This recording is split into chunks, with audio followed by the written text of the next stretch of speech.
2026 Eugene City Council public hearing. Thank you for joining us in this hybrid meeting format.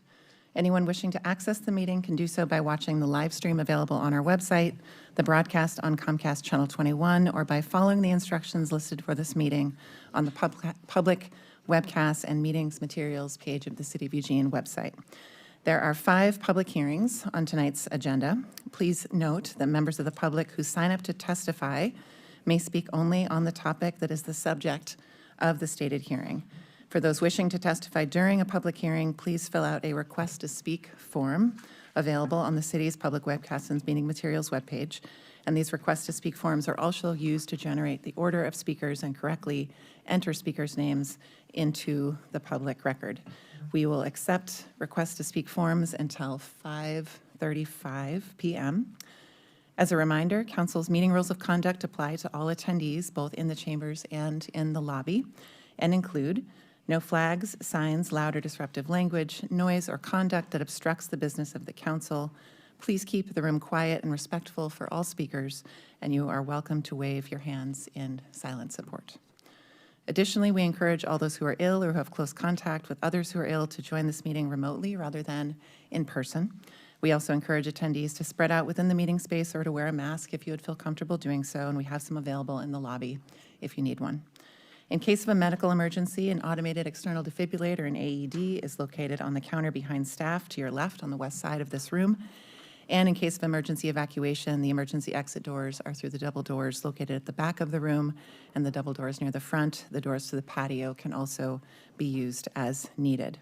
And with that, I call this meeting to order. The first public hearing on tonight's agenda is a public hearing on an ordinance providing for withdrawal of annexed properties from special districts. Assistant City Manager, would you please introduce the topic? I will. Thank you, Mayor. State law and local code require properties that are annexed to cities to withdraw from special service districts through a process separate from the annexation of those properties. Withdrawals from special districts are reviewed by the City Council through a public hearing process consistent with state law and Eugene Code requirements. After the public hearing, the City Council will be asked to determine whether the withdrawals meet the approval criterion established by state law and the Eugene Code.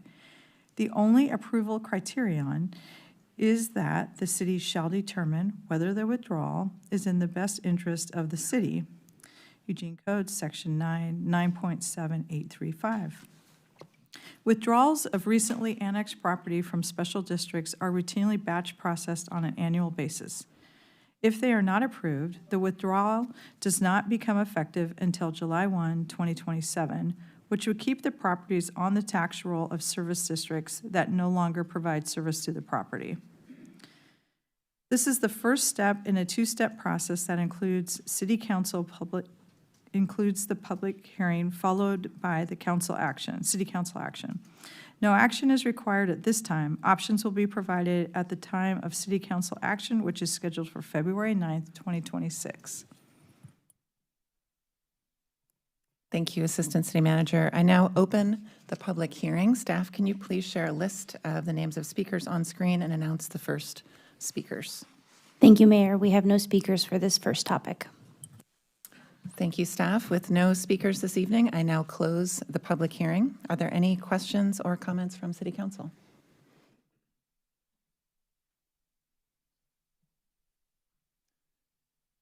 Seeing none, we will now move on to our second public hearing this evening. Our second public hearing on tonight's agenda is an ordinance concerning state traffic laws. And Assistant City Manager, would you please introduce this topic? I will. Thank you. The purpose of this public hearing is to consider amendments to Section 5.005 of the Eugene Code by readopting the state statutory traffic code provisions. The proposed ordinance updates the Eugene Code to include changes made during the 2025 session by the Oregon State Legislature.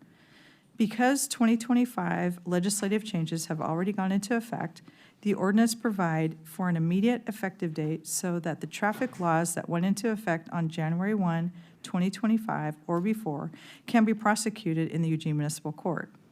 The City Council is scheduled to take action on the ordinance next week.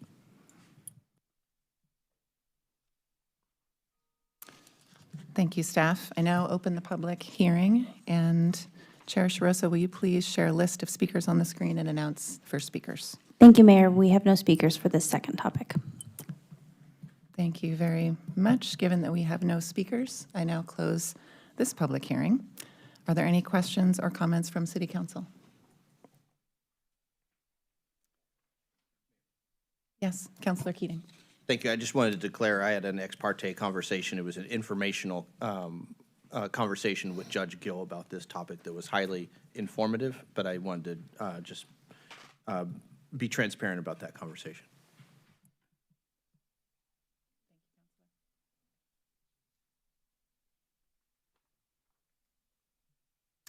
With no other questions or comments from City Council, we'll move on to our third agenda item.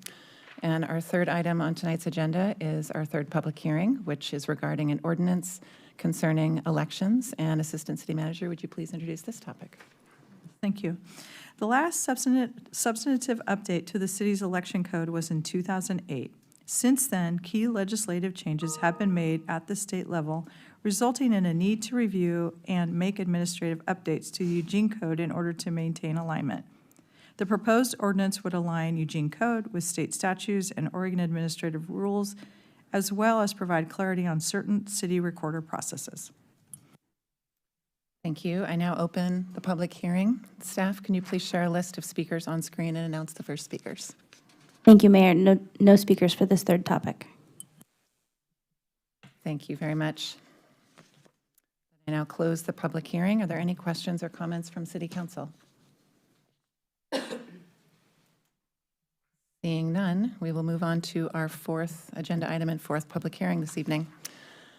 The fourth public hearing on tonight's agenda is a public hearing regarding an ordinance amending the Fairmont University of Oregon Special Area Study text and diagram, amending sections of the Eugene Code and rezoning the property to remove the /EC East Campus Overlay Zone. Assistant City Manager, would you please introduce the topic? Yes, thank you, Mayor. This is a public hearing to consider a package of land use applications submitted by the University of Oregon for the East Campus area, a refinement plan amendment, a code amendment, and a zone change application.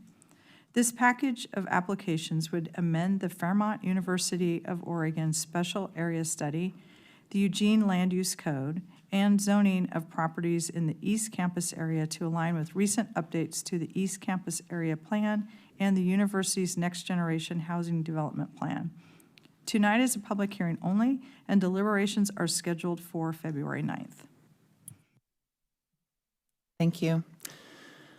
The decision-making process for this application is quasi-judicial, so we will use a quasi-judicial format for this public hearing. And to begin, do any counselors need to disclose any bias, conflicts of interest, ex parte communications, or abstentions pursuant to Eugene Code 9.7065? Counselor Clark. Thank you, Mayor. I had an accidental ex parte communication for half of a moment with one of the folks that I believe will testify tonight from the neighborhood that they were going to testify about this, and that was it. And I don't believe that has any effect on my ability to render a fair and impartial decision. Thank you. Counselor Zelenka. Yeah, I wanted to state for the record that I can put aside my personal views and preconceived ideas I may have about these applications and will base my decisions on these applications solely on the applicable approval criteria and the evidence and argument in the record. I testified at the Planning Commission when this issue came up, not about the substance of the issue, so it wasn't about a preconceived notion of bias towards any decision, but to the process. And I asked that the Planning Commission take into consideration and listen to the neighborhood, and so that was the nature of my potential ex parte conversation. And then also, I've had numerous people from the neighborhood who are planning to present today ask me numerous questions about the process that we go by, and they asked if we could, if they could testify in order. of the way that they signed up because they're testifying on the written testimony, and having it re-randomized make us go from section 1 to section 7 to section 3 to section 9 to section 2, and that will be very confusing for us and not very effective in terms of their communication. So I would request that we allow them to go in the order of the way that they signed up. Second, if it's a motion. I was going to ask if the mayor would allow that to occur. If not, I'll make a motion. If you'd like to make a motion, Counselor, I think it's important for the body to Okay, weigh in. I move to allow the neighborhood to do a sequential order in the order that they signed up. Second. A motion and a second. Discussion from council.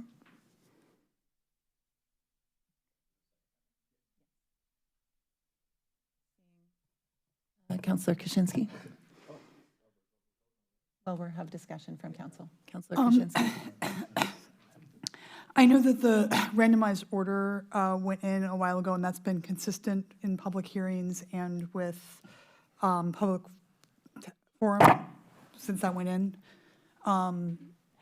Have we made exceptions to that in the past? I know we have a number of people who come to various meetings and request, like they have people planned to speak in a certain order. Have we granted a request like this in the past that I'm not familiar with a motion being made. If there had been requests, it hadn't been brought to the body of the council and a motion was made to do it.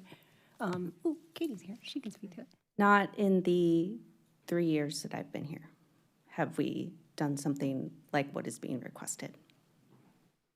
I definitely understand the desire to speak in a certain order. I also have some desire to have fairness and consistency in our rules. Because we do get requests like this multiple times, I feel like if we grant this, then we're going to be needing to grant every time someone asks that. So, thanks. Counselor Clark? Thank you, Mayor. I just want to say, I will probably vote no on the counselor's motion only for the same reason as Counselor Kaczynski, that I don't know enough and I haven't spent enough time thinking about it to say that it may or may not advantage one side or the other. And it's a change in process that's extra outside of our process, and this is supposed to be quasi-judicial, so I'm not super comfortable changing it. Thank you. Counselor Groves? Thank you, Mayor. I too understand why the group would want it to do it this way. I too am concerned about changing or establishing precedent that may become awkward in other issues. What I would suggest as an alternative is we also accept written testimony. If you could submit written testimony in the order that you like, if that would make more sense, I will certainly read it and take that into consideration.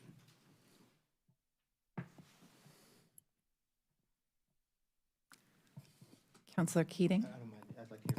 Yes. The feedback I just got from some of the neighborhood association groups is that they did not sign up in a particular order. So that, the conversation, she felt it important to put that forward, that they just signed up randomly. So we could unrandomize the list by pulling the original list, but they didn't sign up in a specific order. Thank you, staff. Thank you, City Recorder. Counselor Keating? My comment may be moved at that, recognizing we have a little bit more information, but I would just submit to my colleagues who are pointing to the process that it's an internal process, not necessarily an ordinance that would be violated. And when I see 50 persons in the audience coming to a public hearing when we normally have 5 at a public hearing, I'm enthusiastic to hear what's on their mind in an order that makes sense for those providing testimony. But as Katie pointed out, it sounds as if this is in search of an answer to a problem that might not exist. So if the maker of the motion would consider withdrawing it, it sounds like it's not needed. Well, I still think it's needed. The reason they didn't sign up in order is because they were told they couldn't, and it didn't make any difference. So the way that they've structured apparently their testimony is to have it be in sequence so that the logic flows. So if we vote this against this, prepared to be confused, which could be easily avoided. I would also point out that we do make exceptions to this rule. We allow commissions, and neighborhood people to go to the front of the queue, so that breaks the rule. And the reason we did this in the first place was not intended for this. The reason we did this in the first place was we were intending to have this apply to public comment. And we randomized that because we didn't want people, what we saw a pattern of people coming in early, signing up, and always being the first to speak. And so we decided we were going to randomize that. It carried over into the rest of these, which really doesn't make any sense to me. And in this case, it really doesn't make any sense to not allow them to do that. In the case of quasi-judicial things, which are very complex, and when you read the record and you read the testimony, you'll see this is very complex. So making it more confusing and more complex is something I was trying to avoid with this motion. Thank you. Mayor, I'll be in support of the motion and would encourage colleagues to do the same. If they had a request from their ward, I'd support it as well. Thanks. Any other comments before we take a vote on this motion? None. Councillor Clark, sorry. I just wanted to ask our city attorney, is doing something that's a request from those giving testimony advantaging one side or another? And is that a quasi-judicial issue? So this is in your operating agreements. It's not part of the quasi-judicial rules. I think part of what is concerning is that the motion was specific just to the neighborhood association. It wasn't about randomizing all of the different groups. And so it's specific to one group. And also, if this motion passes, I don't actually think it puts anybody in order. So whether, because if the list was randomized, which it would have been, if the list is randomized, it just re-randomized an already random order. So if you unrandomize and it goes back to the order they signed up in, there was no order to how they signed Easily up. fixed, though. I'm not sure how it could be fixed from a technical standpoint. You'd have to have everybody sign back up, correct? Does that answer my question about quasi-judicial and advantaging one side or the other? I can't say whether it advantages one side or the other because I don't know what the testimony is. But I do think the limitation of the randomization just to the neighbors perhaps could be brought up in an appeal. I don't know if it would be successful or anything, but that, because it's limited to just one group, unrandomizing them, that would be the one concern I have. But that would be the one concern I have, is that it's specific to one group. Unrandomizing just one group and leaving everybody else randomized is the only concern I would raise.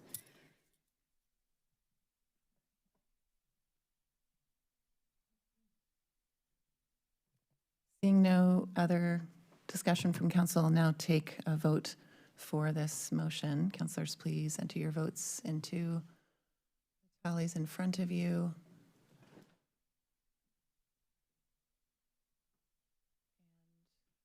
Of Councilor Evans absent, Councilor Groves. I voted.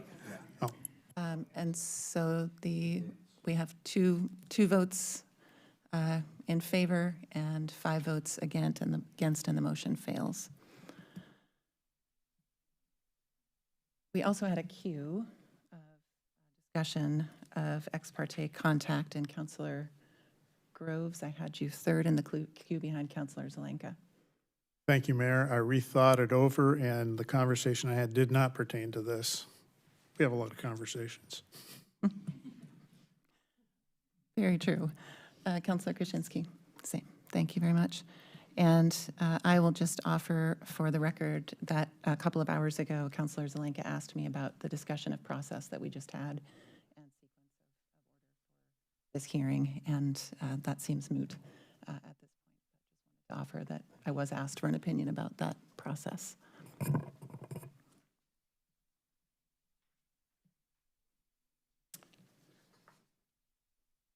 Before we proceed, I also want to state that anyone testifying has the right to address or rebut the substance of any of the ex parte communications, that discussion that was just disclosed. Have staff received any challenges to a counselor's impartiality submitted pursuant to Eugene Code Section 9.70655?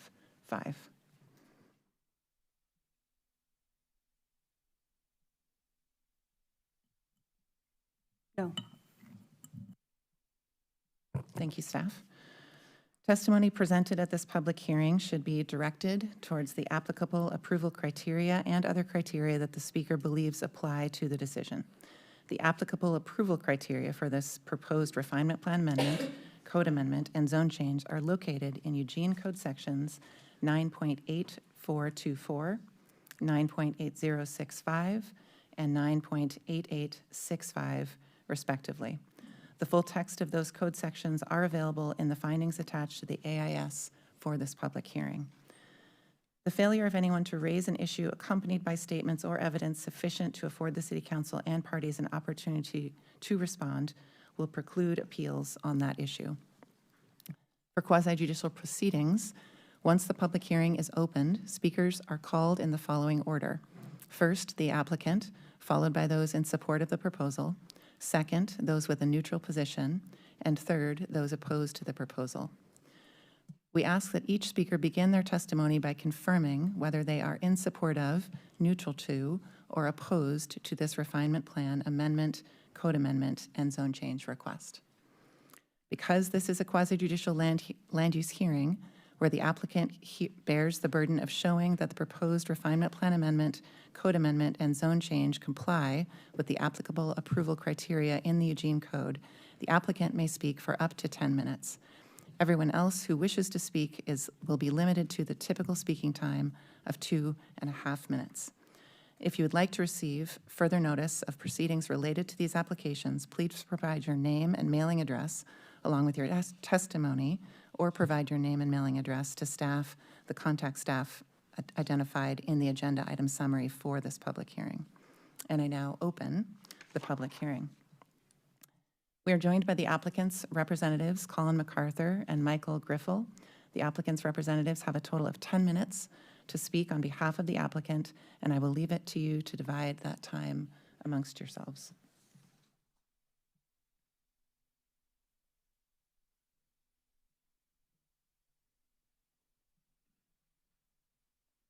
Good evening. Thanks so much for the opportunity to speak. Though there are a lot of headwinds facing higher education, we know and deeply believe that going to college makes a tremendous difference for many people and transforms a tremendous number of people's lives. Students who live on campus at U of O have better grades, stay in school at higher rates, graduate at higher rates, and graduate faster. Students who live on campus make connections with people who are different from themselves. Over 36% of U of O students who live on campus are domestic, non-white, which is a very important value. There are a few places in our communities where people from very different backgrounds, very different socioeconomic situations live together and really have the opportunity to break down so many of the divisions, divisiveness, and barriers because people are living together. They get to really know one another. And in our living learning communities, that's especially true. Living on campus in residential communities that are in relatively close proximity to one another is really important. Those who live a physical distance away from the core of the residential part of campus don't feel as connected.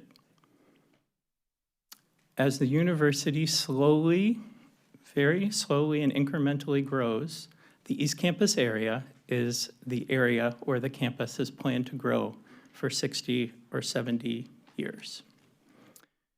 As it's all been known, and everybody in the area knows that the university's been buying properties there for decades for the purpose of expanding housing in that area to create contiguousness with the campus. Additionally, housing is expensive in general. It's expensive for everybody. Food is expensive for everybody. constructing properties in the most efficient and affordable way, though still expensive, is really, really important. Scale matters a lot. And so the location and the scale are really, really a big deal. We really do need to slowly expand campus housing for our students, to attract and retain students here, to help them grow and thrive and be successful.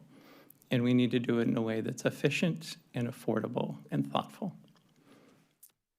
Colin will talk about all the connections. Michael. Thank you, Dr. Griffel. Thank you, Honorable Mayor and Councilors. I'm Colin MacArthur with Cameron McCarthy Landscape Architecture and Planning. I represent the applicant, and the applicant requests approval of a package of related land use applications to align City of Eugene Plans and Development Code with the university's long-range plans. The proposed changes will enable the university to address the current and future need for student housing in the East Campus area while preserving the quality and character of their surrounding neighborhood.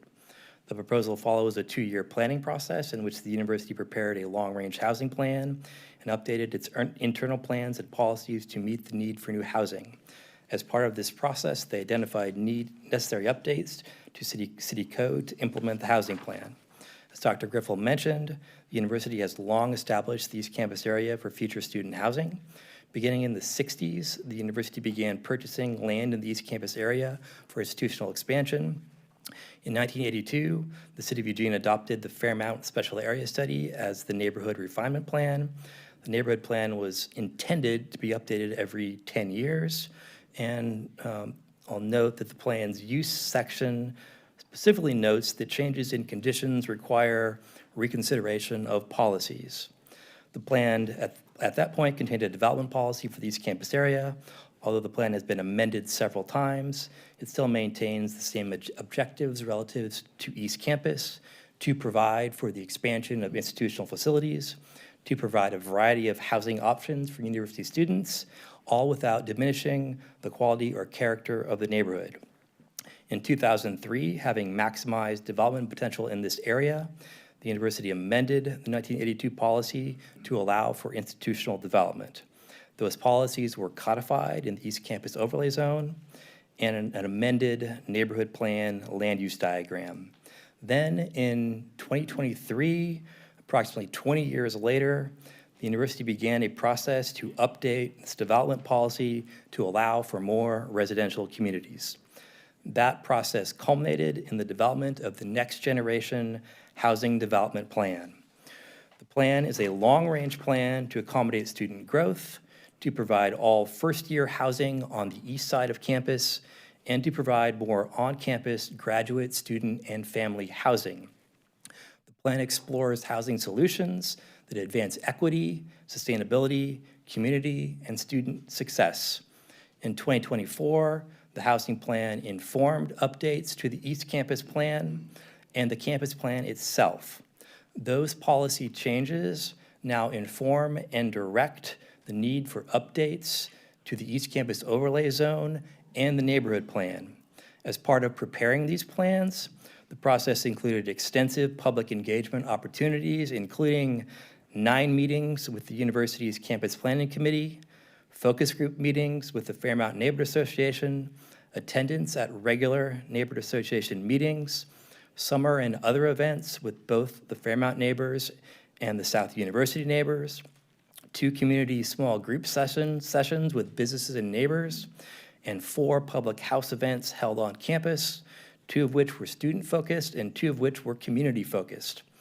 In response to feedback and concerns, the university has maintained and expanded the residential transition area along the east side of university-owned land within the overlay. It has established a residential transition along the south edge of university-owned land. It has initiated a transportation study of Agate Street directed at accommodating all modes of transportation. And it has established circulation routes for semi-trucks delivering to residence halls that do not require travel east of Moss Street. Eugene, as a community, needs to dramatically increase its housing supply to to meet existing and future demand. The proposal responds to changes in state law calling for higher density development near major transit corridors by amending policies to increase height and to increase density allowances. The limited amount of land remaining within the central academic core must be reserved for future institutional and instructional functions. The university is well-positioned to make efficient use of its land and to develop high-quality, on-campus student housing in the East Campus area. The university's future development needs cannot be met without these changes. This area, again, has been long planned to meet future housing needs. It's close to academic buildings, support services, athletic and recreation facilities, and open spaces. It's well-served by public transit and pedestrian infrastructure. It's close to commercial activity along Franklin, along 19th Street, and along Agate. This location is ideal for student housing, and it helps Eugene meet its goals of addressing existing and future housing demand, along with advancing transportation and environmental and sustainability objectives. To conclude, the university has developed a housing plan for the next generation of university students, taking all necessary internal steps. The plan can be implemented entirely within the campus boundary. New housing can be constructed on land the university owns. Adoption of the ordinance will achieve the following: high-quality, learning-centered residential communities that are compatible with surrounding neighborhoods, housing development that provides a transition between higher and lower intensity uses, and housing options that serve a diverse student community. I'm joined by a team of university representatives. We're happy to address any questions that counselors have at this time or in our rebuttal period. We thank you for your time tonight and your consideration to this matter.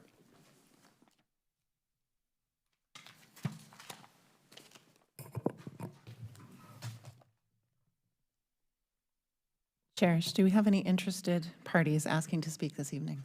Thank you, Mayor. We have 17. Thank you. Could you please share a list of the speakers on screen? I will announce 2 speakers' names at a time. When you are called to speak, please state your name and your ward or neighborhood if known before beginning your comments. When you are announced as the next speaker, please move to the seat in the front row designated for the next speaker. When it is your turn, you may come to the podium. Please leave any bags you may have with you at your seat. If you have documents to give counsel, please place them in the basket near the podium. You will have 2.5 minutes to speak. The timer will flash red when you have 15 seconds remaining to speak. Your microphone will be muted at the 2.5-minute mark. Please note that screen sharing or displaying information, that's not relevant. Please note that use of profanity is prohibited, and any instances of profanity will result in immediate termination of speaking privileges. Our first speakers tonight are Bob Choquette, followed by Don Philpott.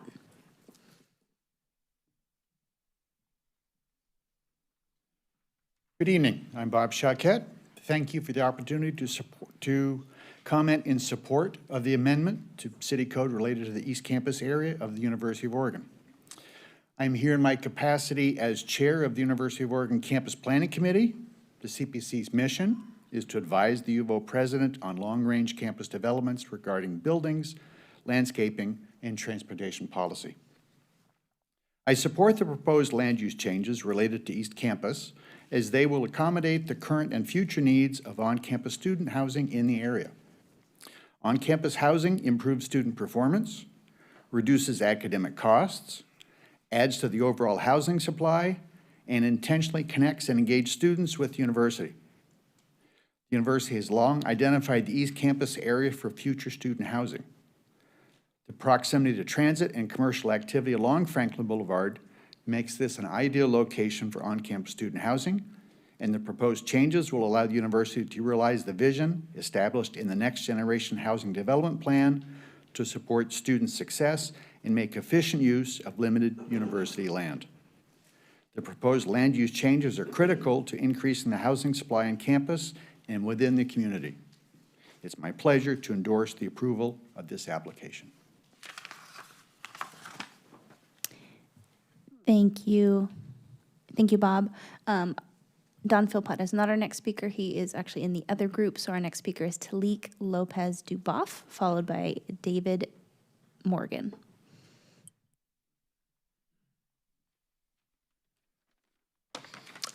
Good evening, councilors and mayor. My name is Talik Lopez Duboff. I'm a member of the University of Oregon's Campus Planning Committee, the Board of Trustees, and a planning and policy student in the College of Design. I'm here tonight to speak in support of the proposed land use code amendments related to the development of the University of Oregon's East Campus area.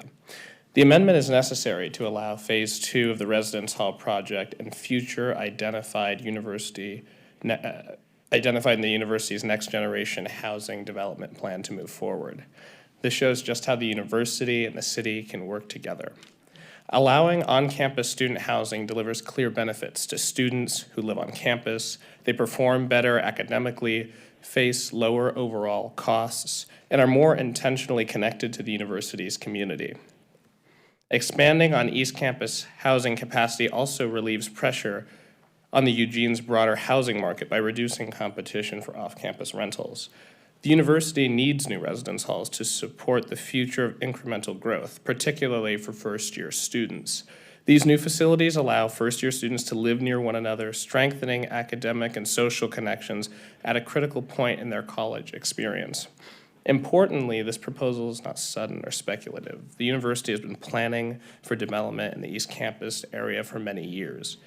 This area is an ideal location for student housing due to its proximity to transit and commercial activity and along Franklin Boulevard, making it a logical and efficient place to accommodate growth. Looking ahead, over the next 20 years, the university plans to develop high-quality, learning-centered residential communities on campus. These communities are designed to be compatible with surrounding neighborhoods, provide appropriate transitions between higher and lower intensity use, and serve a growing and diverse student population. Plans include a range of housing types to meet the needs of first-year students, continuing undergraduates, graduate students, and families. For that reason, on behalf of the 20,000 students I represent, I'm privileged to urge the council to support the proposed code amendments. They enable thoughtful planning, expand housing capacity, and strengthen the connection between the University of Oregon and the city of Eugene. Thank you for your consideration. Thank you, Talik. Our next speakers are David Morgan, followed by Peter Simith.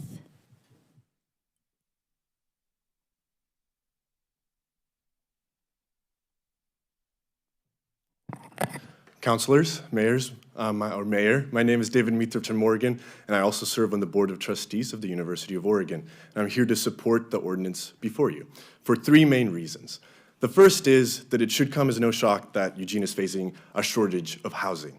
And so I adored the urban growth boundary, but what the urban growth boundary does is necessitate infill for development and increase in housing stock. And what this ordinance does is allow for higher density and infill to produce more housing in an efficient way on a specific land in the city. And so, secondly, I want to say, well, this land or housing is not affordable housing. The very keen distinction between university-owned housing and that is in the private sector is that students can use financial aid and student loans to pay for this housing, which they cannot do in the private sector. And so for a lot of students, this is a very necessary form of housing because, as any of you who have gone to college know, this is a full-time gig, and so you don't necessarily have time to support yourself in that way, especially if your parents are not independently wealthy. And so this housing is very necessary. When we were overseeing the projects that are hopefully going to be built because of this ordinance, housing had told us that they had over 1,000 students on a wait list that couldn't have housing because we didn't have enough. And so this is very necessary from just an affordability standard for our students.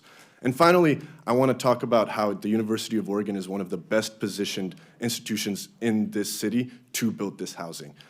First, the university has a robust and long history of building and committing to sustainability, all of the new housing that is built on campus is either certified LEED Gold or above, with a couple of spaces that are LEED Platinum.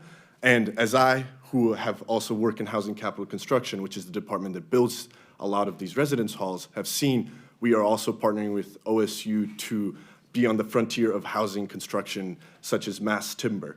And that is how we build. So we are also innovating in this sector and allowing for other private sector developers to see the success that this can bring, and therefore improve just the overall housing quality. And finally, the University of Oregon, being an institutional player, looks for long-term development so that the housing that it produces is high quality that lasts for 100 years rather than what most private sector builds, which is 40 to 50. Thank you. Thank you, David. Our next speakers are Peter Simith, followed by Jeff Philpott.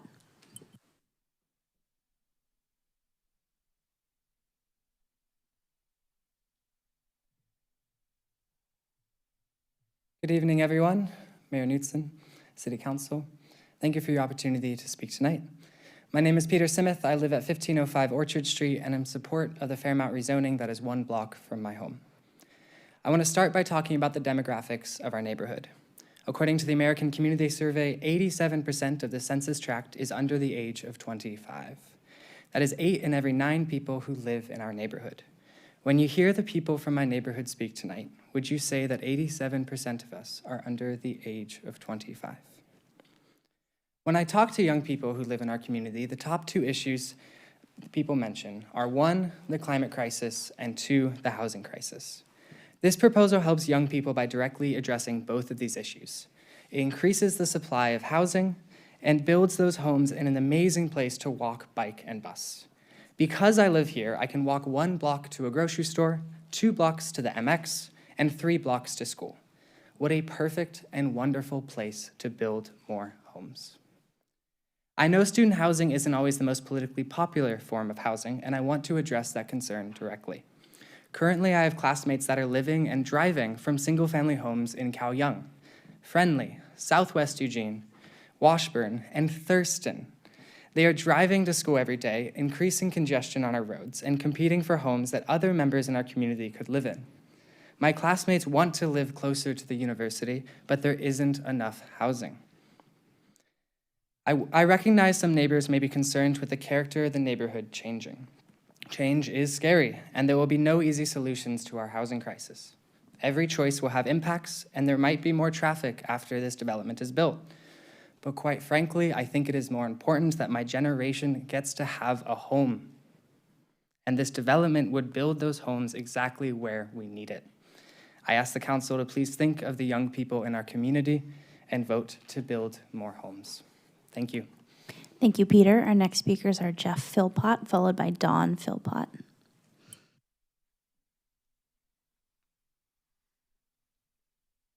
Good evening, Mayor and councilors.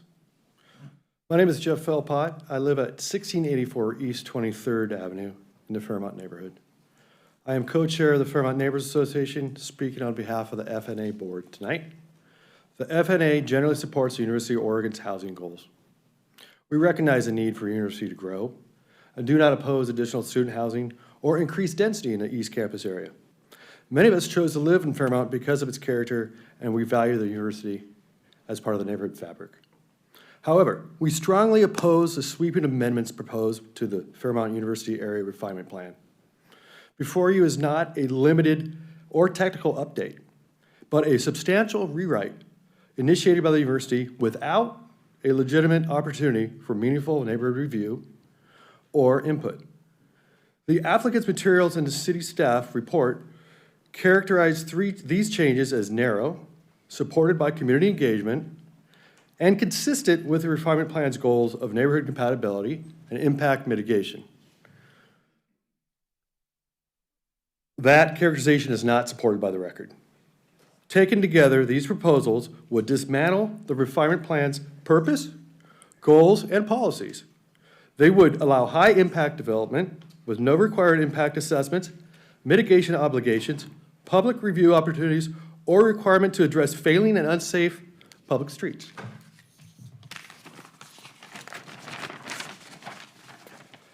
Despite repeated claims otherwise, the facts show these changes extend beyond the university property and will permanently and negatively affect all residential areas governed by the refinement plan. The proposals do not meet the city's approval criteria under Eugene Code. We urge you to carefully review the detailed analysis that is included in FNA's written testimony. As limited oral testimony cannot address all criteria or shortcomings tonight, the following speakers will address specific concerns on behalf of the FNA. We respectfully request the council to remand this application and direct staff to convene a mediated work group that includes FNA representatives, just as council successfully did in 2003. That process resulted in an updated refinement plan adopted without neighborhood opposition that has served both the. Thank you, Jeff. Thank you all. Our next speakers are Don Philpott, followed by Kay Rose. Hi, my name is Don Philpott. I live at 15th and Orchard Street, excuse me, got a frog. And I'm a U of O graduate. I've lived there since 1977 in my house in 15th and Orchard Street, and I support the neighborhood's position on this issue, and that's all. Thank you, Don. Our next speakers are Kay Rose, followed by Steve Gabb. Hi, Mayor and councilors. Thank you for the opportunity to speak tonight. I am very opposed to the nature of this, but tonight I'd like to focus on traffic, specifically Agate Street, because it has unique challenges within Eugene's street system. When the university is not in session, Agate can be relatively quiet, but when students are here, traffic is much heavier and often manageable at times, but every 50 minutes during class changes, the unregulated flow of students and other pedestrians can completely stop vehicle traffic for 10 to 15 minutes at a time. These reoccurring gridlocks frustrate drivers, create very dangerous conditions for cyclists and pedestrians. I mean, coming here tonight with a U of O basketball game, I witnessed a few. Traffic studies that average volumes over an hour completely miss this reality. These flash flood traffic impasses are happening now without the intensive new development being proposed. Ignoring them will only make the problem worse. The transportation planning rule analysis for this application is deeply flawed and has, I feel, inadequate. Parameters provided by city staff failed to account for Agate's unique conditions, instead relied on assumptions that predict that things will be okay. The conclusion that 4 new dormitories, a parking structure, multiple institutional buildings, and there will be no traffic problems during a typical work week it's just flawed. This dismisses the real and dangerous 10 and 15-minute gridlocks, near misses that we all who live in the area see every day. The study also appears to exclude event traffic from Hayward Field and Matthew Knight Arena, where major congestion already occurs. The university's desire to close Moss Street and 15th Avenue will further increase the congestion. We'll have vehicles idling, pollution, cut-through traffic in the surrounding neighborhoods. Everyone agrees the current neighborhood traffic management plan is outdated, yet the applicant asks you to approve major development now and maybe study traffic later. That is backwards. Traffic analysis and mitigation should guide development, not follow it. An update to the Fairmont Agate traffic calming plan is urgently needed, just to catch up with the last 15 years of growth. Private developers are typically required to mitigate their impacts. The university will spend hundreds of millions of dollars building out East Campus. It's reasonable to expect meaningful traffic mitigation. Thank you, Kay. Our next speakers are Steve Gabb, followed by Susan Mackamson.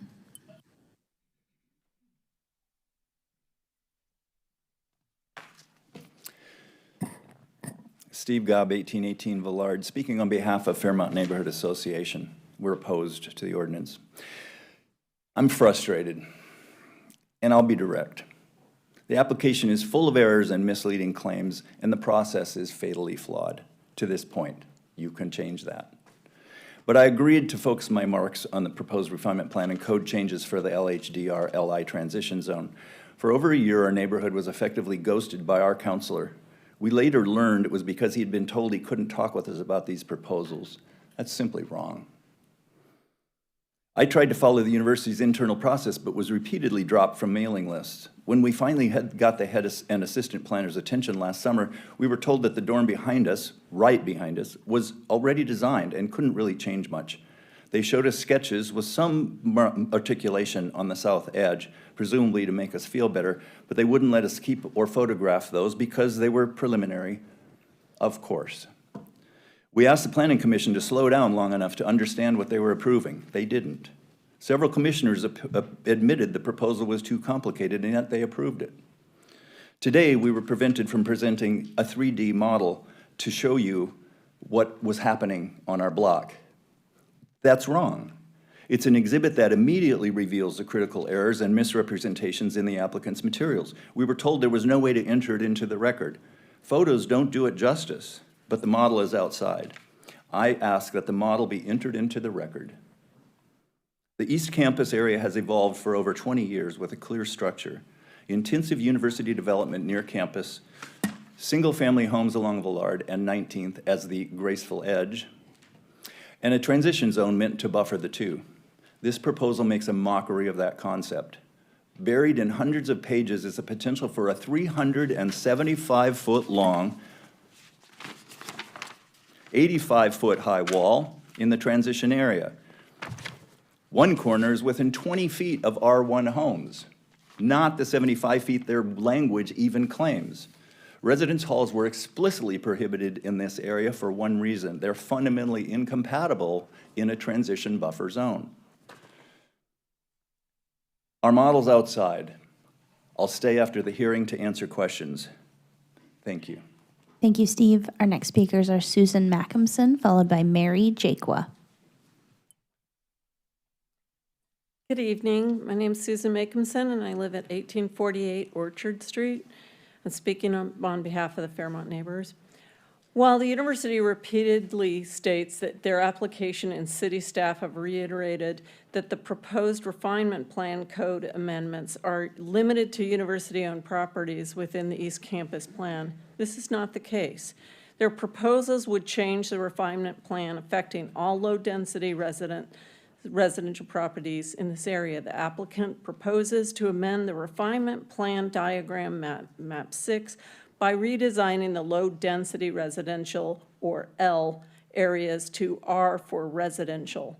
This does not mean the criteria of approval in EC 98424. This amendment would change the land use designation of 216 residential properties, 187 of which are outside the East Campus plan and not owned by the university.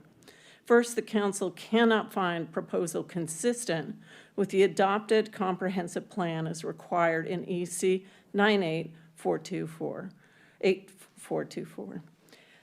The comprehensive plan does not recognize R, which is undefined in both the plan and the city code. It only recognizes 3 residential designations: LDR, MDR, and HDR, each defined by allowed densities. A proposed R is a vague, unique to the university, undermining the citywide framework and eliminating LDR density limits in our neighborhood. Second, the proposal is not consistent with other portions of the refinement plan. As required EC 98424, the plan's goal are to preserve the character of the single-family areas. While the neighborhood understands the policies encouraging increased density may change the area over time, redesigning all LDR areas as R exceeds the applicant's scope, violates the plan's core goals and policies. Third, the council cannot find the proposal consistent with EC 98424. U of O and city staff state the amendment aims at simplification, but simplification is not a condition listed in EC 98424. Thank you, Susan. Our next speakers are Mary Jakwa, followed by Susie Smith. Mayor and councilors, my name is Mary Jakwa.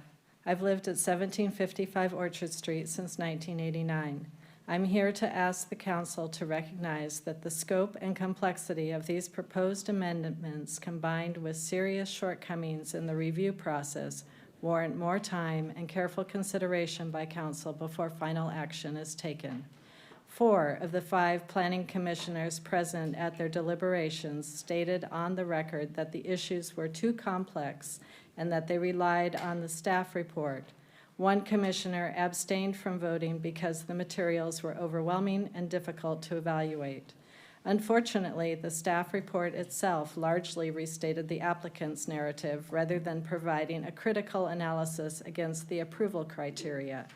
It glossed over key issues and failed to provide consistency findings for many of the proposed changes. The agenda item summary provided to the council similarly oversimplifies the proposals and omits discussion of changes with significant neighborhood impacts. Community open houses hosted by the applicant focused on the East Campus Plan and the Next Generation Housing Strategy. There was no meaningful engagement around the full scope of the refinement plan changes, and our concerns about conflicting statements, inconsistencies, and factual inaccuracies remain unaddressed. The proposed edits delete important language related to preserving existing neighborhood homes and character. Taken together, these changes effectively gut the intent of this plan, a document that will become part of the community policy for decades to come. Why would the city allow this? Our neighborhood deserves meaningful input as equal stakeholders to the plan, independent analysis from the city staff, due diligence from the Planning Commission, and real representation from the City Council. Our request is straightforward. Please pause this process and convene a committee that includes Fairmont neighborhood representatives to ensure the refinement plan's goals, policies are upheld alongside the university's development objectives. We ask that the council honor Envision Eugene's comprehensive plan, especially Pillar 5, protect, repair, and enhance neighborhood livability. Thank you, Mary. Our next speakers are Susie Smith, followed by Hillary Kaya Blue. Good evening, Mayor and Council. My name is Susie Smith, and I have lived at 1659 Orchard Street since 1988. I'm speaking on behalf of the Fairmount Neighbors as the chair of our Land Use Committee. Tonight, and I'm the summary speaker, so I'm out of order. Tonight, you're hearing from several neighbors present several serious objections to the applicant's proposed rewrite of our neighborhood refinement plan. We ask that you carefully review the full body of written testimony from the Fairmount neighbors in the record, which provides clear, factual reasons why these proposed amendments fail to meet the applicable approval criteria. We also ask that you leave the record open to allow additional written submittals. What we've seen so far amounts to a railroad job, one built on misleading and non-factual information. We urge you to reject this process and put it back on proper course by remanding the matter back to staff and directing them to convene a mediated process. Through that process, representatives from the neighborhood, the city, and the university can work together to develop a legitimate fact-based refinement plan update that will meet the application approval criteria. Let me be clear, we are not objecting to the U of O's housing goals. We believe that with meaningful stakeholder input and participation, the refinement plan and city code can be revised to support next generation of the U of O housing while still preserving the core protections intended to care for our residential neighborhood. To uphold the goals and policies of the refinement plan, expanded building permissions cannot be unfettered as currently proposed. Neighborhood impact mitigations such as conditional use permits, building setbacks, step-back height limits, traffic mitigation, and landscape requirements are standard land use tools. They exist to prevent lasting irreversible harm to the surrounding neighborhood. You have both the authority and the responsibility to ensure that the refinement plan fulfills its purpose of guiding the future development in the university and the neighborhood. City staff and the Planning Commission are effectively asking you to hand over the land use and transportation policy to a single large property owner at the expense of hundreds of residential neighborhoods whose quality of life, safety, and property values this plan is meant to protect. This approach is fundamentally at odds. Thank you, Susie. Our next speakers are Hillary Kaya Blue, followed by Nathan Markowitz.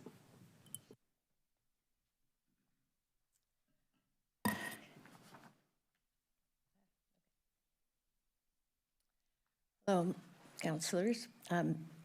My name is Hillary Kayablu. Steve and I have lived at 1818 Villard Street for nearly 40 years.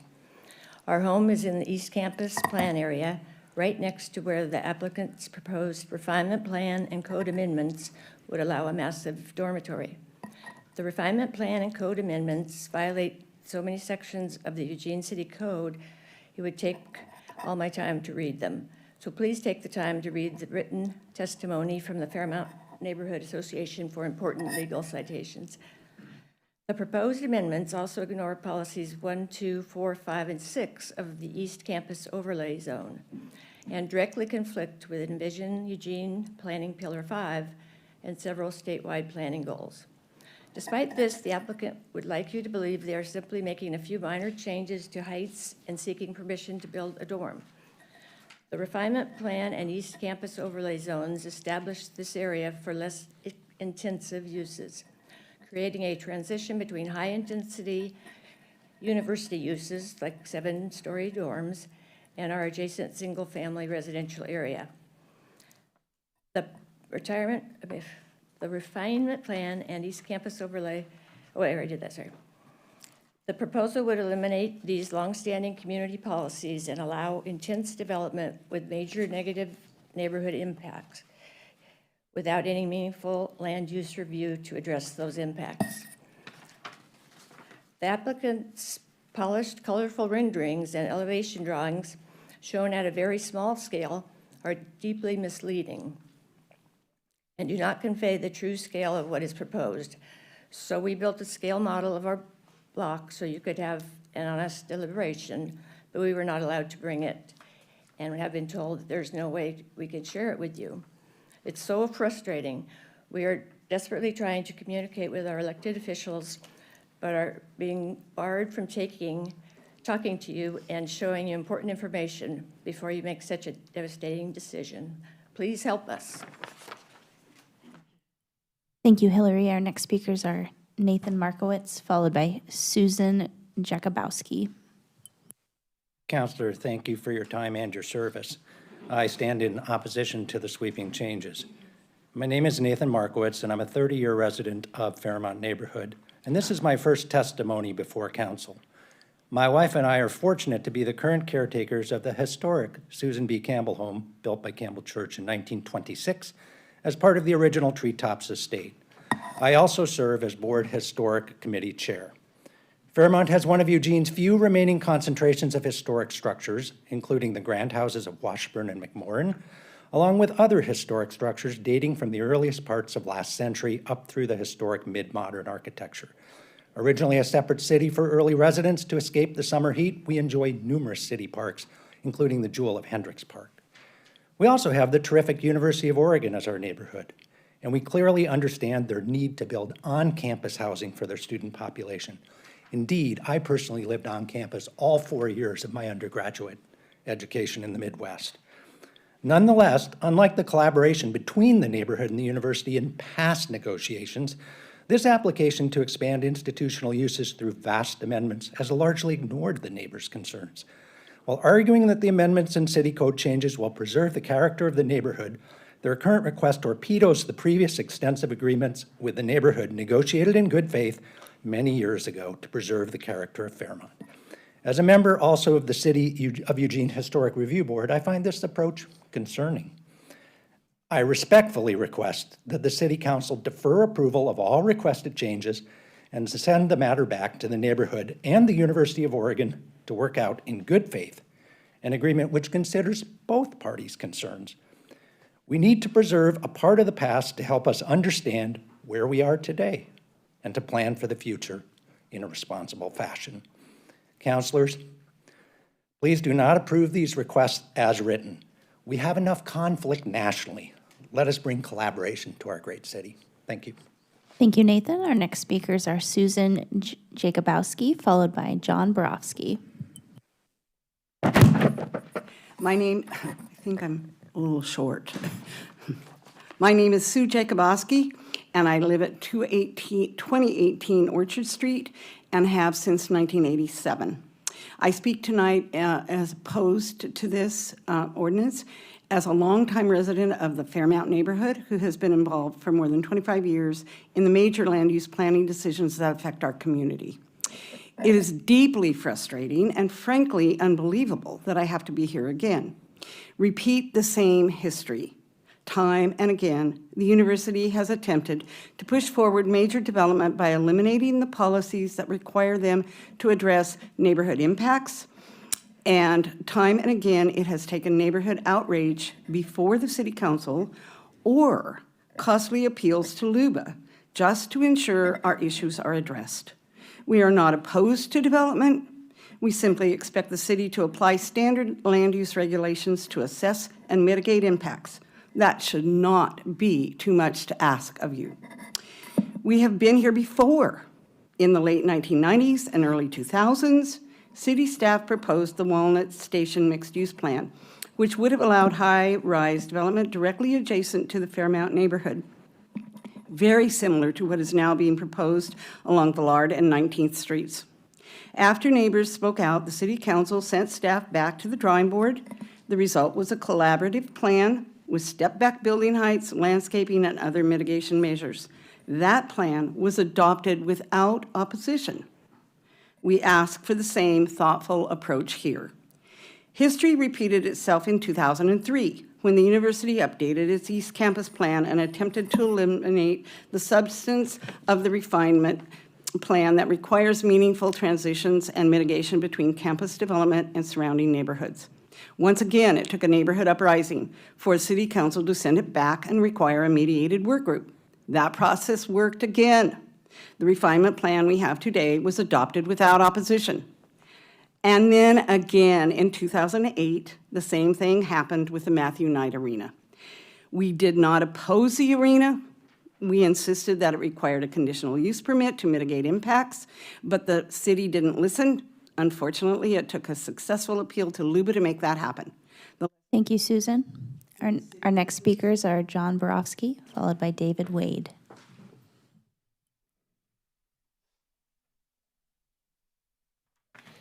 Good evening, Mayor and City Council. My name is John Borofsky, and I'm a resident, business owner, and board member of the Fairmount Neighborhood Association. When I moved here, I was excited to be close to a world-class university, the University of Oregon. I also understand the challenges that come from living adjacent to a large institution. Before you tonight is an ordinance that would transform part of our city. I believe it can produce many positive outcomes. It can support the university's planned growth, help address city's need for more housing, and protect the neighborhood's safety and character. The Neighborhood Association has identified several criteria we believe are out of compliance with the proposal. Whether those claims are accurate remains to be determined. Speaking as a former chair of the Planning Commission, I've seen similar disputes proceed in ways that were not constructive.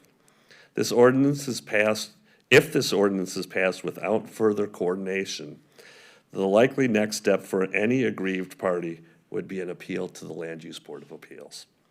In my experiences, those appeals produce no real winners. They are costly, time-consuming, and can derail projects entirely. The proposal already generated a large record at the Planning Commission, hundreds of pages. After watching that hearing, I felt more time to review the record and allow staff, the university, and neighbors to work together would have helped resolve many of the issues before us tonight. My request is simple. Please return this ordinance to staff and direct them to collaborate with the University of Oregon, neighborhood representatives, and let them refine the proposals so that at the next public hearing, the university, the neighbors, and the city can all encourage you to pass it. Thank you. Thank you, John. Our next speakers are David Wade, followed by Tom Jordan. What a beautiful place to watch democracy work. Thank you for your patience. I'm speaking on my own behalf and on behalf of the Fairmount neighbors. My wife, Nancy Povans, and I have lived at 1673 Villard Street for 30 years. During that time, the Fairmount neighbors, myself included, have worked with the city and with the University of Oregon to resolve numerous land use issues like these. And we've always succeeded, except the one time we had to take them to Luba, where we prevailed. The neighborhood's involvement works because our committee includes a former city planner, an architect, and a retired general contractor who have the expertise to reach mutually acceptable ways to increase housing density, which we favor, while mitigating the effects on the neighborhood. For example, in 2004, after Fairmount neighbors' objections, the city directed that a technical advisory panel be created with representatives from the U of O, the city, and the neighbors to hammer out the refinement plan that allowed more intensive U of O uses while preserving the historic character of the neighborhood. It can be done. We did it. Without invoking that process, the U of O has now unilaterally proposed major changes to the refinement plan that undermine the plan's agreed policies and goals and threatens the livability of the neighborhood. To me, clear violations of Eugene Code 9.8424 and 9.8065. The U of O claims that it engaged the neighborhood. It did not. I went to every engagement, be it an open house or internal U of O meetings to which the public was invited. My comments and those of other neighbors who attended were ignored and are nowhere reflected in the applicant's materials presented to you or in the Planning Commission. Thank you, David. Our next speakers are Tom Jordan, followed by Catherine Bryce.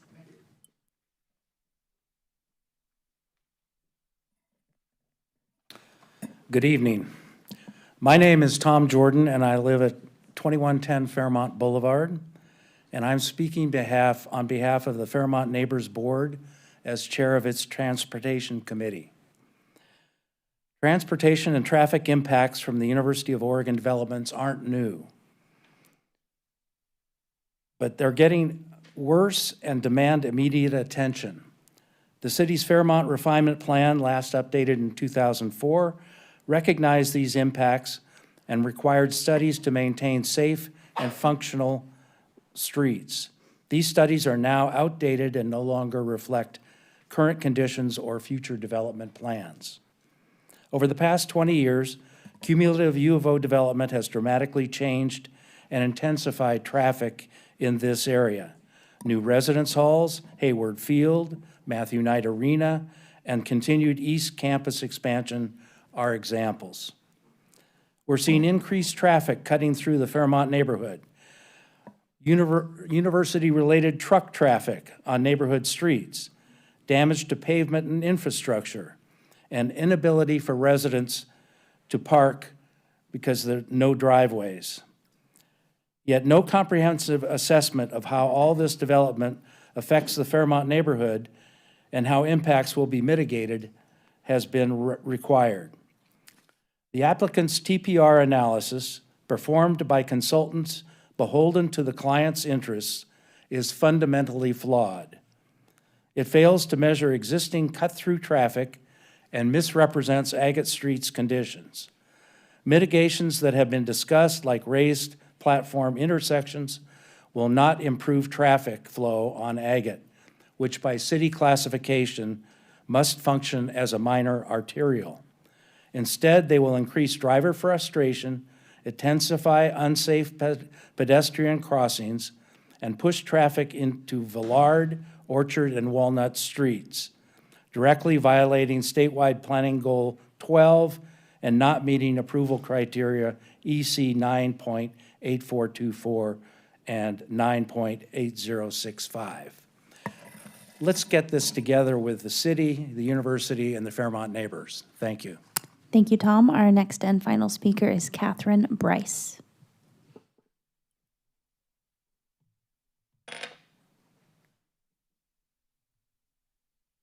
Good evening. My name is Kate Bryce, and I live at 1812 Villard Street. And today I'm speaking here as a neighborhood resident and a student and opposed to this proposed plan. My roommates and I were thrilled to find a house a stone's throw away from campus. But that excitement has been overshadowed by this proposed East Campus plan. The sheer scale of what's proposed directly behind our house is utterly dismaying, and with no transition whatsoever from between it and our home. Compounding these concerns is the university's internal planning process and seemingly performative approach to the community. This final proposal lacks collaboration, as well as these key neighborhood protections that were described as remaining and in place have been removed from legal documents.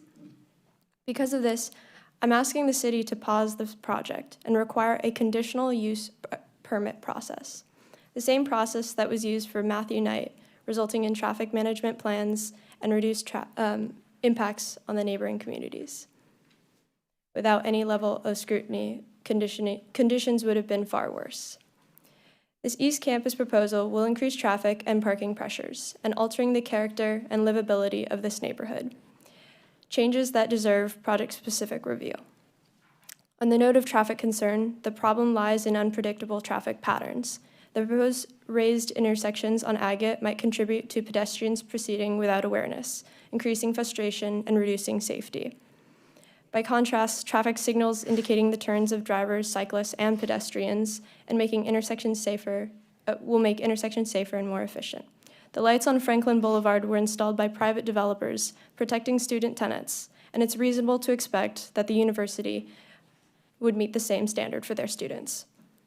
In freshman year, I fell in love with Fairmont, and that same fondness is how families are born and raised here.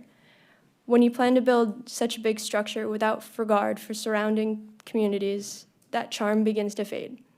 I want to be clear that I'm not opposed to on-campus housing as a concept, but I think it's clear today that the majority of people here are asking for a fair, transparent, and a collaborative process that helps the university in minimizing harm to their neighbors. City Council has stepped in before to demand that kind of honesty and rigor, and so I hope you'll do so again here. Thank you. Thank you, Catherine. Mayor, that was our final speaker for this topic.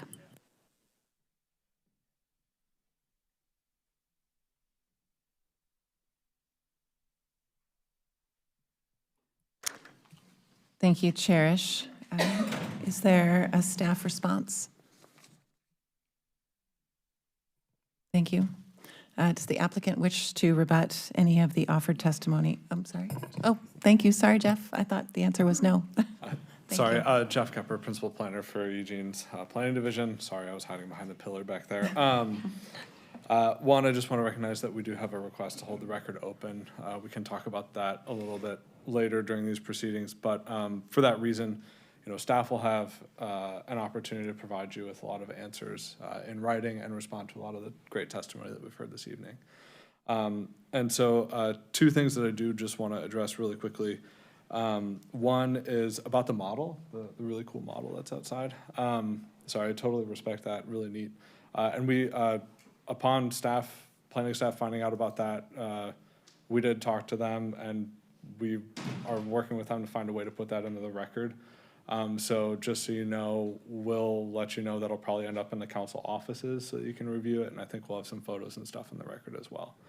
I think what was being referred to was the fact that they weren't allowed to bring it into the building today.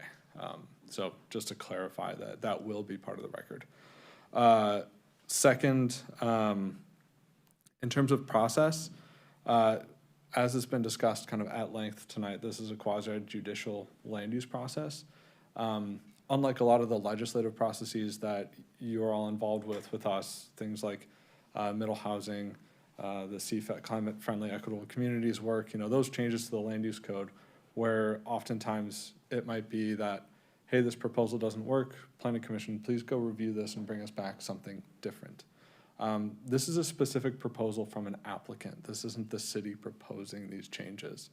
And so for that reason, I don't believe that we are necessarily able to send back the proposal to the Planning Commission or necessarily defer on this decision.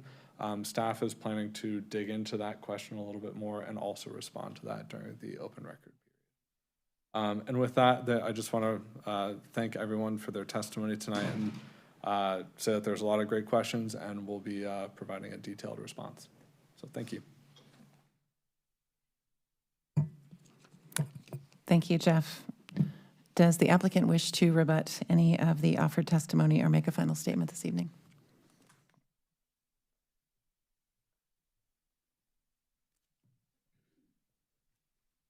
Thank you, Mayor and councilors. I'd like to use the applicant's rebuttal time to address some assertions, claims, misconceptions regarding the proposal. First of all, there may be confusion around refinement plans. We have a number of them, and that they should remain static and unchanged. However, the requirements for changing a refinement plan state that it may be changed in response to new or amended community policies and a change in circumstances in a substantial manner that was not anticipated, among other criteria. The neighborhood plan was adopted in 1982. It was changed in 2004 for the EC overlay zone. It was changed in 2010 for the adoption of Walnut Station special area zone. It's now proposed to be changed to implement a housing plan. Circumstances have changed drastically since 1982, especially regarding the critical need for more housing in our communities. There have been some claims that the applicant is gutting the goals, policies, rewriting, sweeping changes to the plan that are intended to preserve the single-family character of the neighborhood. We don't find those claims to be substantiated. The terminology changes are minor. The policy changes remove all obsolete items to update terms, correct references, and the policies largely remain intact. There have been some requests for subjecting development to further review processes. We're concerned about this and about the impacts on projects and delays. We also find it to be unnecessary. The university uses a structured, policy-driven internal review process to evaluate and improve campus developments. This process is grounded in the campus plan itself and administered by campus planning and facilities management staff. All developments must establish consistency with the campus plan. They are reviewed and evaluated by the campus planning committee. Staff conduct internal reviews for consistency with campus policies. They involve stakeholders, they communicate with neighborhoods, they coordinate with other departments, and the process ensures that all development preserves UO's core campus design principles and long-term campus vision. I want to speak to the process that we've been through. We submitted our application in spring. It was reviewed by staff over the summer. We did prepare a transportation analysis consistent with the state's planning rules. The scoping for that study was reviewed by Public Works, and ultimately Public Works and planning staff concurred with the findings of that study that the proposed development would not have a significant impact on the system. Planning staff reviewed our proposal and recommended approval of the proposal without any conditions. That proposal went before the City of Eugene Planning Commission in the fall. The Planning Commission also conducted a hearing, took rounds of written and oral testimony, and then again approved the proposal without any conditions. We've waited until this point to now get a hearing with City Council, and there is urgency with this request and with this process. There is an immediate need for more housing on campus for students and families. And in that respect, this is a housing plan, and we would encourage the council to take swift and judicious action, but do not delay in implementing the plan and moving it forward. Thank you.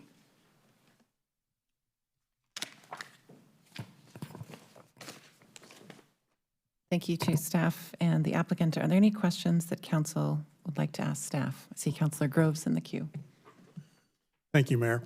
And thank you, everybody who testified tonight. My first question was, is there a way to get that model into the record? And I understand from Jeff that that's going to be something he's working on. My second question is, when does the record close? That's actually something we will discuss prior to the conclusion of tonight's public hearing. So we'll actually talk about that date and time and how the open record period works. I'm hoping we can give the Fairmont neighbors enough time to put their proper speaking order into place for a written submissal, if they wish to provide that, so that we can read something that cogently walks through how you were seeing this. That would be helpful for me. Thank you, Mayor.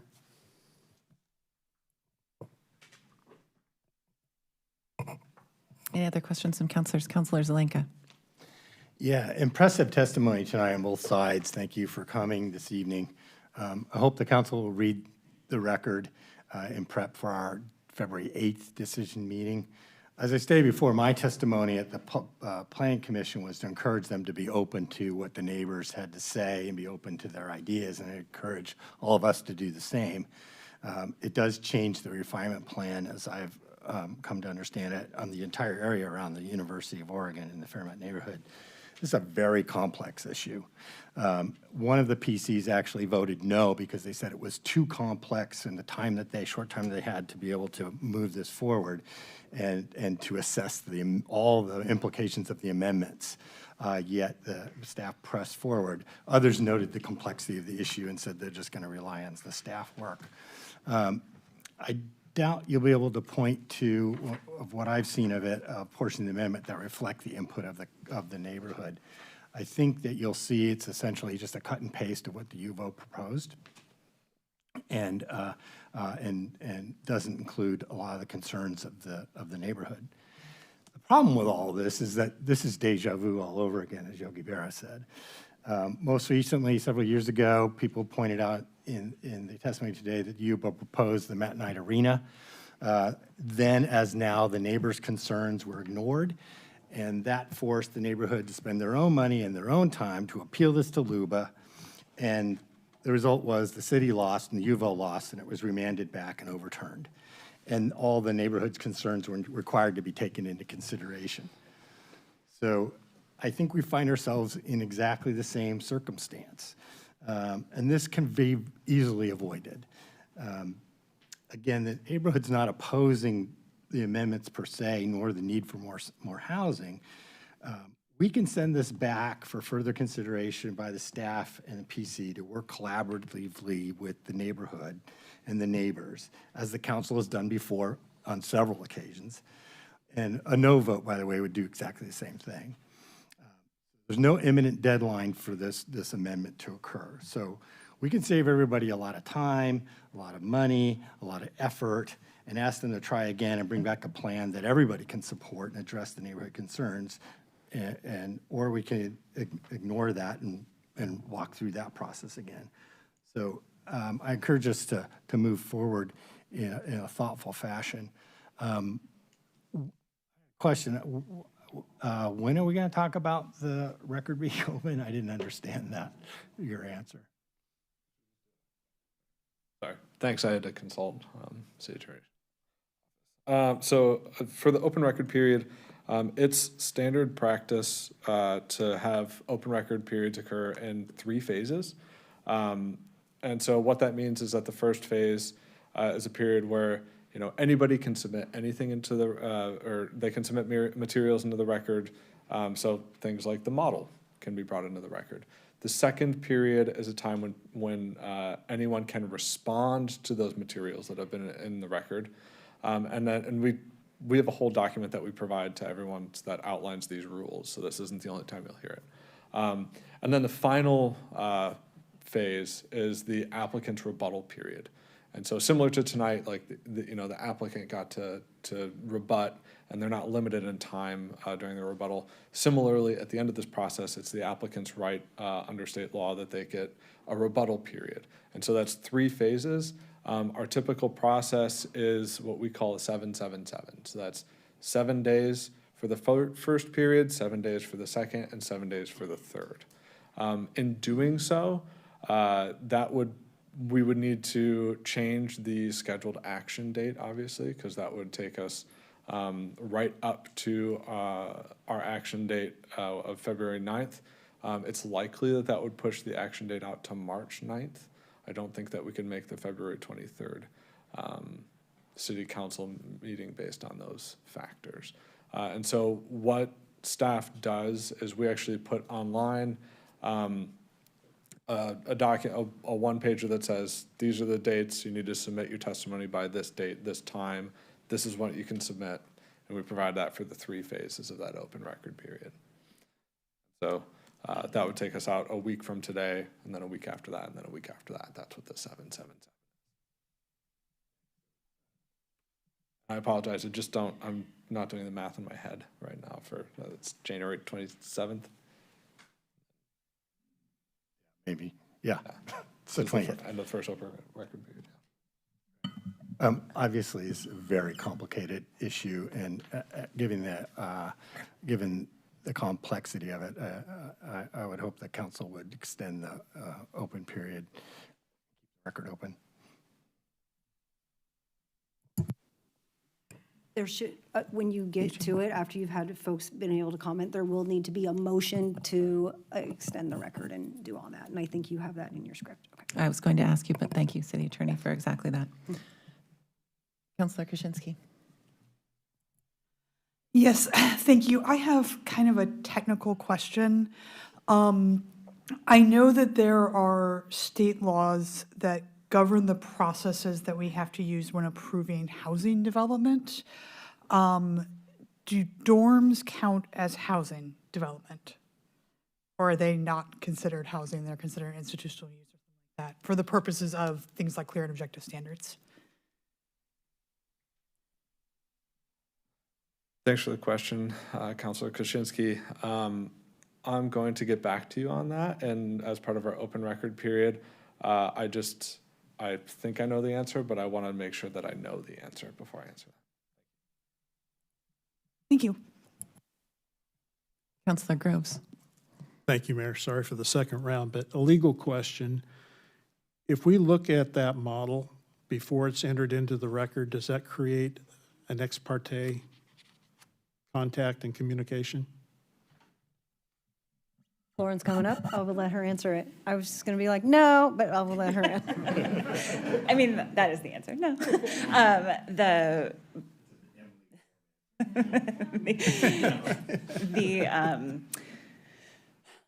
The model has already been entered into the record. It was requested that it be entered into the record, and so it has been. So at this point, it's part of the record before the council. Anybody can take a look at it. Okay. You're fine. It's Thank not you. the next party contact. Thank you, Mayor. Thank you, and thank you, staff, specifically for that clarification, because I think we're all really interested to see it, and it helps to know that we can go take a look. Very much appreciated. Seeing no other questions from councilors to ask of staff, I will now close the public hearing, unless there are any objections from council. And we did have a discussion of keeping the record open to a particular date, and we would need a motion to do that. I need a clarification on the target date from staff. I heard February 9th, but I need more. Thank you, Mayor. I'm happy to provide that. The end of the first open record period would be January 27th at 5:00 p.m.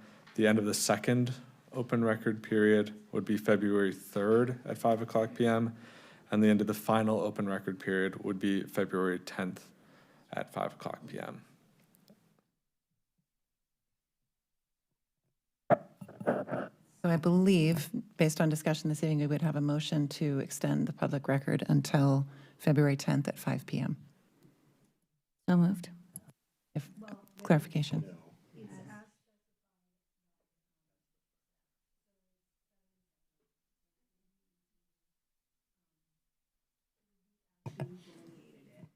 The first period to January 27th, the second period to February 3rd, and the third period and final to February 10th at 5 p.m.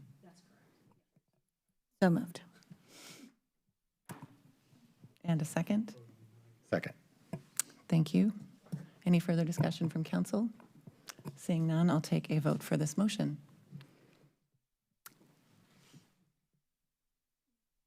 And the motion passes with a vote of 7-0.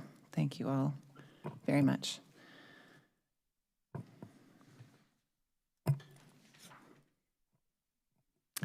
I now close this public hearing. Any final questions or comments from City Council? Seeing none, we will move on to our fifth agenda item and the fifth public hearing of this evening.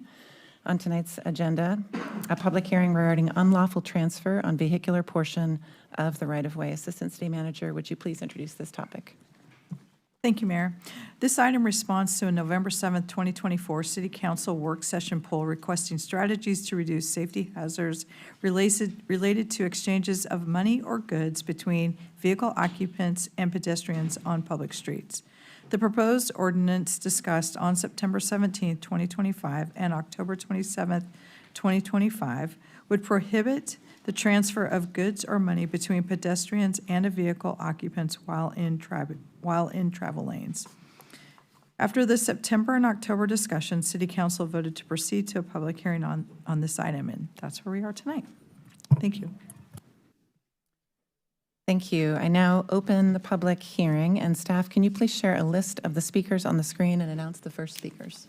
Thank you, Mayor. We have 5 speakers this evening.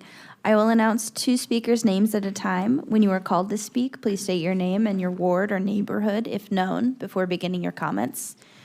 When you are announced as the next speaker, please move to the seat in the front row designated for the next speaker. When it is your turn, you may come to the podium. Please leave any bags you may have with you at your seat. If you have documents to give council, please place them in the basket near the podium. You will have 2.5 minutes to speak. The timer will flash red when you have 15 seconds remaining to speak. Your microphone will be muted at the 2.5-minute mark. Please note that use of profanity is prohibited, and any instances of profanity will result in immediate termination of speaking privileges. Our first speakers tonight are Ty Pruce Zimmerman, followed by Rob Evans. Thank you. Good evening, Mayor, Council. The more things change, the more they stay the same. We discussed this exact issue 7 years ago. You, as a body, voted against it at that time. Some of you were there as individuals, some of you weren't. Those who were recall me testifying against it then, and here I am back up in opposition once again. I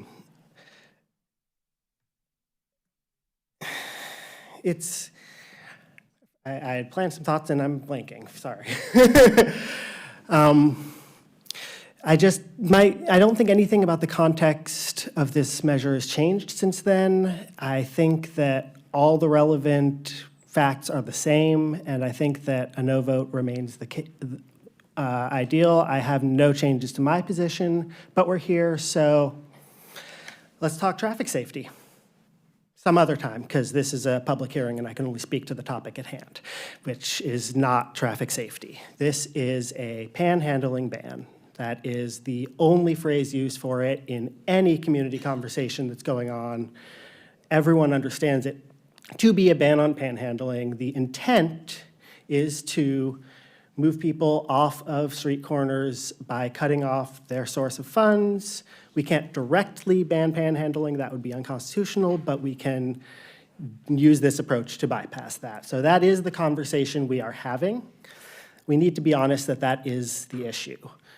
And we're getting there. One of the emerging arguments is that giving directly to people is an inefficient use of funds compared to donating to nonprofits. As far as monetary contributions, I personally tend to agree. There's varied research on the topic, but I do not believe the city should be making that decision for us. I also, though, have a big concern about an unintended consequence. If we move people off of street corners on traffic corridors, where will they end up? Where can they still ask for money under this ordinance and be able to get it? It's where there is foot traffic. So I urge us to consider what's the impact going to be on downtown if we pass this. I believe there will be a significant influx of more people coming downtown, and I don't think that's consistent with. Thank you, Ty. Our next speakers are Rob Evans, followed by Scott Rogers. Good evening, Mayor and City Council members. I sent you a copy of this to your emails also so that you have it. My name is Rob Evans. I'm a resident of Ward 8 and a local business owner here in Eugene. I am speaking tonight because I care deeply about the future of this city and about the people who call it home, including those who are currently unhoused. I wish to start by saying something clearly. Homelessness is not a problem we can hide or wish away. It's visible because it's real, and it demands solutions rooted in dignity, compassion, and outcomes that will actually help people towards stability. I do not want to punish somebody for being unhoused. That is why I actually support the unlawful transfer of goods ordinance, but only as a tool and only as part of a broader, more thoughtful approach towards helping these people. I believe that roadside giving comes mostly from a place of genuine compassion, but compassion alone does not always lead to progress. What I've learned through conversations with service providers and community leaders is that these exchanges do not address the underlying causes of homelessness. In some cases, they may unintentionally keep people stuck in survival mode rather than get connected to pathways that lead to housing and/or treatment and recovery. If panhandling is their only means of survival, we are failing them. What matters most to me is what comes next. My recommendation would be public education that encourages people to give through trusted service providers that have far greater impact, outreach and alternative response efforts that proactively connect people to help, ongoing investment in housing and stabilization services, and comprehensive evaluation so we know whether our policies are making a difference. If we want a more humane and effective system, we have to align our generosity with what actually works. I urge you to view the passing of this ordinance not as an end point, but as a step towards a smarter and more compassionate future for Eugene. Thank you. Thank you, Rob. Our next speakers are Scott Rogers, followed by Tiffany Edwards. Good evening. My name is Scott Rogers, and I live in Ward 2. I'm here tonight to speak in support of the ordinance titled Unlawful Transfer on the Vehicular Portion of the Right-of-Way. I want to talk about an incident that happened to me last fall. While exiting the Market of Choice parking lot in South Eugene, an unhoused individual began striking my car window as I attempted to make a legal right turn after I declined to roll my window down and give that person money. The situation escalated quickly and was dangerous, not only for me, but for the individual and for others using the roadway. These kind of interactions place people in active traffic and create unpredictable high-risk situations. I also want to say I have a child in school who walks on the streets in Eugene. Like many families, we depend on drivers paying attention. We need them to pay attention to our road, traffic signals, crosswalks, and other pedestrians. We face serious challenges with distracted driving in this community. I've seen it too many times. Allowing roadside exchanges between moving vehicles and pedestrians adds only another dangerous distraction, especially near school routes. I have personally witnessed drivers stop in traffic lanes, miss light changes, and narrowly avoid collisions while handling items through car windows. We also know that pedestrians experiencing homelessness are disproportionately represented in serious traffic injuries and fatalities. We've seen this on Highway 99 too many times. Standing in the roadway, regardless of intent, puts lives at risk. This ordinance is not about criminalizing poverty, it's about preventing harm. My family chooses to donate to local organizations that support unhoused individuals because those organizations are better equipped to provide help, safety with dignity. For the safety of pedestrians, drivers, and children walking to school, I urge you to support this ordinance, and thank you for your time. Thank you, Scott. Our next speakers are Tiffany Edwards, followed by Brittany Quickwarner. Good evening, Mayor and Councilors. My name is Tiffany Edwards, and I'm here on behalf of the Eugene Area Chamber of Commerce. And I want to begin by emphasizing that the Chamber's support for this ordinance was not formed quickly or casually. Over the past several months, we undertook one of the most thorough policy development processes we've conducted in years. That work included a community-wide public opinion poll, a survey of our chamber membership, conversations with service providers, weeks of deliberation with our local government affairs council, and research into how other communities are addressing similar challenges. Liberal cities like Portland, Berkeley, San Francisco, Madison, and Boulder have all implemented policies that regulate exchanges and roadways on high-traffic areas. These communities were clear that the goal was not to criminalize homelessness, but to address safety concerns and redirect generosity towards systems that actually work. What these cities share is an emphasis on outcomes over optics. They acknowledge that allowing street behavior in the name of compassion does not always lead to better results, and that safety, accessibility, and dignity can coexist. Importantly, these policies have been politically viable in progressive communities because they were paired with strong public education alternatives for giving, outreach, and a commitment to evaluate impacts over time. That approach mirrors what's being proposed here. This recommendation is grounded in data, dialogue, and deep community engagement. Let me be clear, the Chamber is deeply committed to serving unhoused individuals and helping to build a system where people can access stability, treatment, employment, and welfare.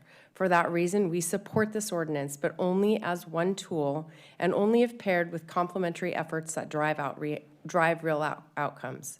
Specifically, we encourage council to move forward alongside a public education campaign that redirects generosity towards trusted service providers, proactive outreach partnerships, and shelters and service organizations. Data collection to evaluate effectiveness, and sustained investment in housing, treatment, stabilization, and workforce pathways. Finally, the Chamber is ready to help. We are prepared to assist in creating and funding a community education effort that encourages giving through proven channels, and through actnowlane.org, we are building a centralized hub so residents can easily. Thank you, Tiffany. Our next and final speaker is Brittany Quickwarner.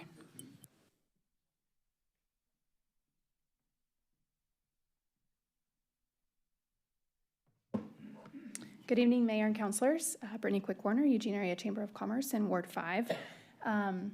At the risk of trying to not repeat what other folks have said, I want to start by telling a little bit of a story and maybe helping you all understand some of the work that our chamber has been doing over these last several years in partnership with some of our service providers in the community. We got deeply involved in the conversation around homelessness and supporting our unhoused community members several years ago. And through that work, we learned very quickly one gap that existed was around workforce development and helping individuals who were unhoused, who were ready and willing, find a path and a place to find employment in the community. So we partnered with several shelter providers in the community, and we created a workforce development program.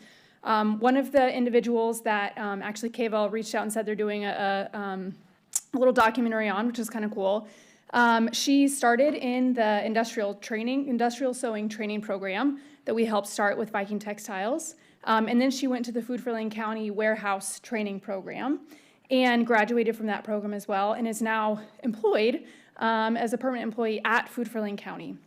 This is one story of an individual who she herself sort of says that this program and this ability to find a place to work has brought the sense of dignity back in my life. And that was a huge reason of why we started this, is to create pathways for individuals who wanted to find a place back in the community where they could find meaning in the work that they were doing. This is not an individual story. We have 65 individuals who've graduated from these training programs over the last couple years, and we're finding great success. Some of those have found jobs, some have found housing, and we're excited to expand that over this next year.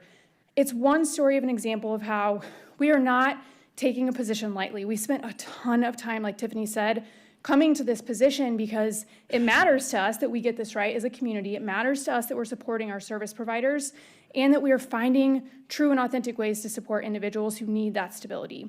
We believe a program like this does not solve homelessness.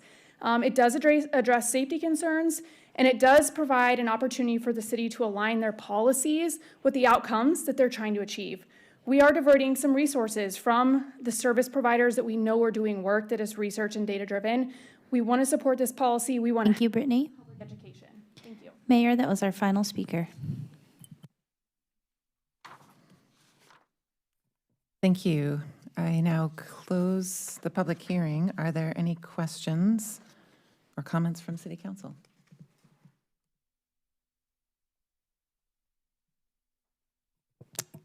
Seeing none, I will just again offer my appreciation to everyone who took the time to come to our meeting this evening and the multiple public hearings that we held. And I'll say thank you. This concludes our agenda for this evening, and I now close the January 20th, 2026 public hearing. We are adjourned.